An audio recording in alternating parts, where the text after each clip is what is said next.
السلام عليكم، نتمنى ان شاء الله تكونوا كامل بخير وفي احسن الاحوال. اليوم وعلى بركه الله جبت لكم هذه المملحات بزاف هايله، خفيفه، العجينه قطنيه، وتقدروا تعتمدوها هذه العجينه لكل المملحات نتاعكم.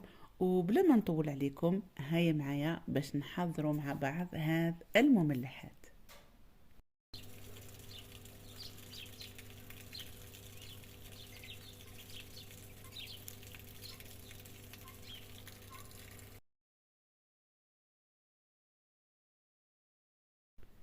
لهذه العجينة واش نحتاجو أولا 3 كيسان نتاع الفارينة اللي كنت غربلتها من قبل. الكاس الأخير يعني الكاس الثالث ما يكونش معمر مليح.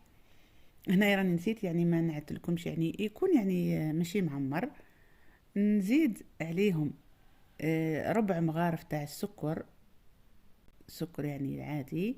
ونزيد مغرف كبيرة تاع اللحظة، ومغرف كبيرة ماشي معمرة مليح تاع خميرة الخبز، ومغرف صغيرة تاع الملح. نخلط هنايا كل هذه المواد يعني النواشف مع بعض، نخلطهم مليح. ونجيب هنايا بيضة، يعني عندي عظمة كاملة، ونلم بالحليب. يعني هنا عندي كاس، هذا الكاس يعني يكفيني نتاع الحليب، يكون دافي. كيما راكم تشوفوا هنا نحطو على العظمة، نخلط مليح هذيك البيضة تاعي، ومن بعد نخلط مع الفرينة هكذا. نزيد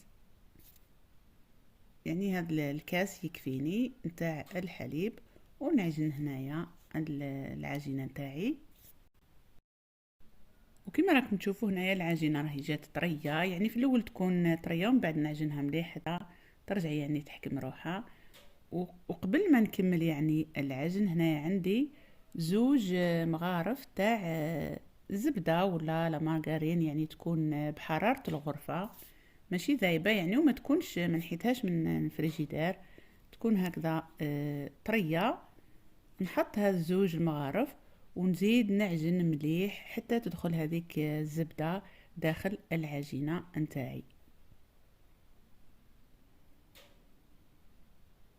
كما راكم تشوفوا هنا يعني العجينه راهي طريه هكذا، باش تجي المملحه تاعنا يعني ناجحه، وتجي بالقوام يعني كيما نحوسوا عليه. يعني لازم تكون العجينه طريه. نبقى نعجن حتى تتشرب كامل هذيك الزبده، والعجينه نتاعي يعني تجي يعني حاكمه روحها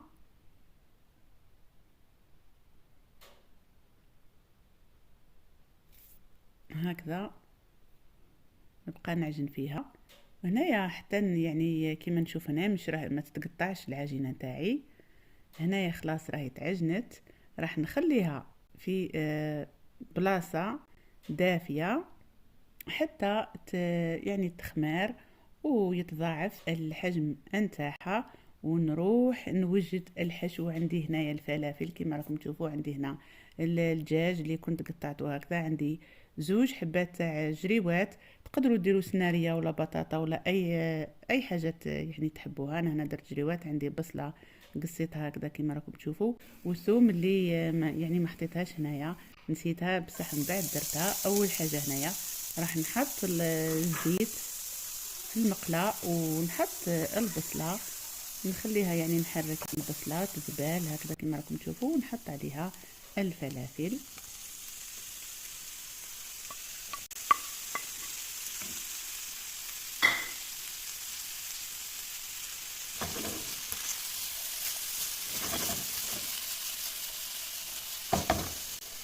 اذا ما عندناش الفلفل الاحمر والاصفر يعني نكتفيو بالفلفل الاخضر، لكن الفلافل يعطيوها واحد البنه هايله بزاف. هنايا عندي 2 سنات تاع ثوم اللي ما كنتش حطيتهم في الاول، يعني الثوم يعني من المفروض نحطهم مع البصله.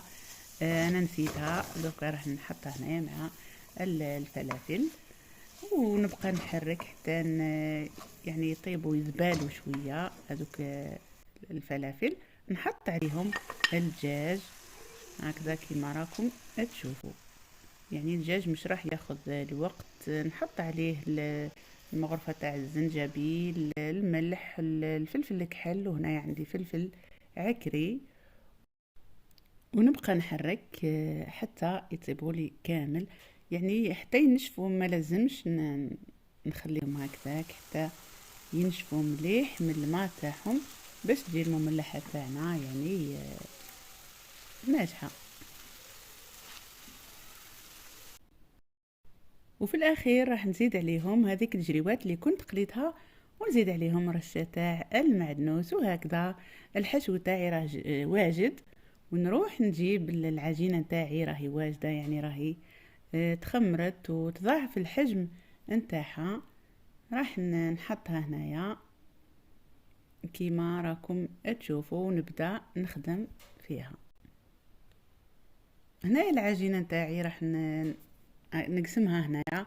انا راح نديرهم نقسمها على 10 كويرات كيما راكم تشوفوا.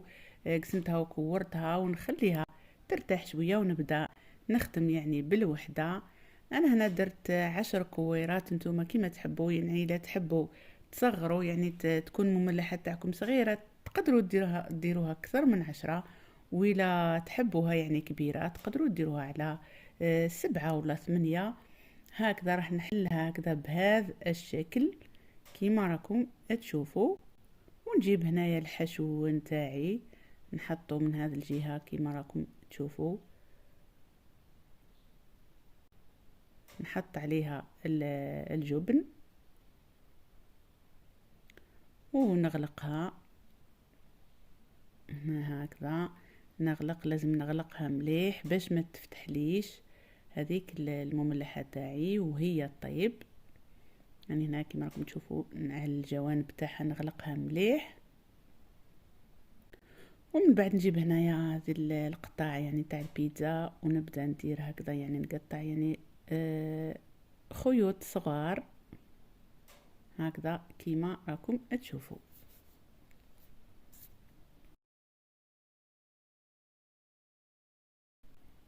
ومن بعد نلويها هنايا كيما راكم تشوفوا، يعني لكن جات صغيره نقدر نجبدها هكذا ونلويها حتى ترجع هكذا كيما راكم تشوفوا. نحطها في السنيوه ونروح نزيد معاكم الثانيه، الحبه الثانيه نفس الشيء يعني كيما درت في الاول. راح نحلها هكذا بهذا الشكل،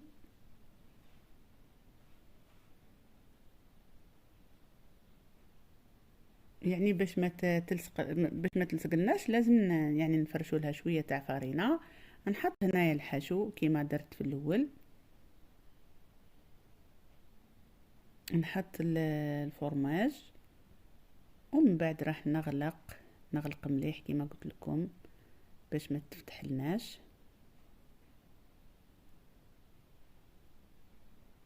هكذا نغلقها مليح ونديرها الخطوط هنايا. حاولت يعني نقرب لكم الصورة مليح باش تشوفوا.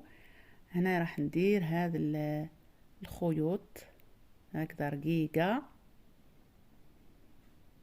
هكذا كيما راكم تشوفوا.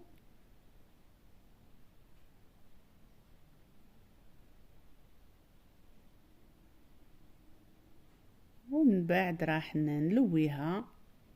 شوفوا هنا يعني تقدروا يعني تجبدوها وتلويو بكل سهولة.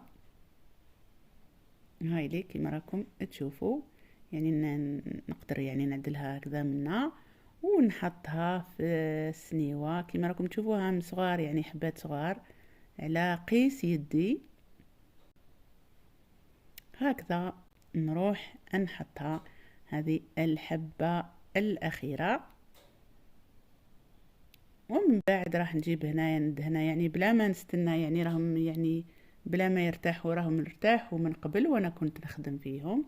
ندهنهم بالصفار البيضاء اللي كنت حطيت عليه شوية تاع الحليب.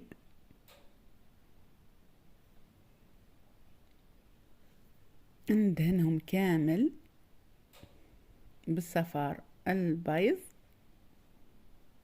ومن بعد نخليهم يعني يرتاحوا حتى يعني تضاعف الحجم تاعهم، يتخمروا مليح. ونحطهم داخل الفوغ اللي كنت سخنتهم من قبل، يعني نحطهم على 180 درجة مدة يعني 25 دقيقة هكذاك حتى يعني تشوفوهم صفاروا ولا احمروا شوية. وبالصحة ولهنا شهيتكم في الجنة. وما بقى لي غير نقول لكم يعطيكم الصحة على المتابعة. نتمنى الفيديو عجبكم والوصفة عجبتكم.